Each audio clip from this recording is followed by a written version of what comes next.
Hello বন্ধুরা, আমি অদিতি আজকে চলে এসেছি আবার একটা নতুন শাড়ি কালেকশন নিয়ে। আমাকে কতটা খুশি দেখেছেন, কারণ এই যে শাড়িটা আমি পেয়েছি অত্যন্ত কম দামে মিশো থেকে আমি পেয়ে গেছি। সামনেই পুজো, পুজোর অষ্টমীর শাড়ি তো আপনাদেরকে দেখিয়ে দিয়েছি, তবুও এই শাড়িটা আপনারা অষ্টমীর দিন পরতে পারেন বা বিজয়া দশমীর দিন অবশ্যই পরে মাকে বরণ করতে পারেন।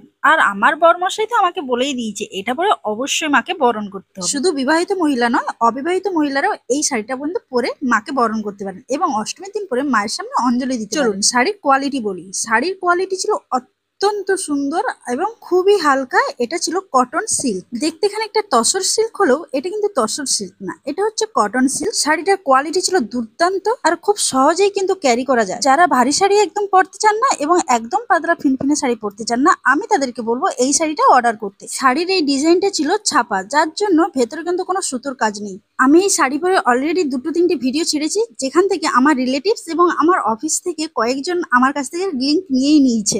তো আপনারা লিঙ্কটা কিভাবে পাবেন? আমি তো আমার কমেন্ট বক্সে লিঙ্কটা দিয়ে দেবো, সেখান থেকে লিঙ্ক থেকে পারচেস করে নিন এবং নিজেরাও এরকম সুন্দরভাবে সেজে মায়ের সামনে অঞ্জলি দিন বা মাকে বরণ করুন। এরকম ভালো ভালো শাড়ি কালেকশন দেখতে হলে প্লিজ সাবস্ক্রাইব করে পাশে থাকুন।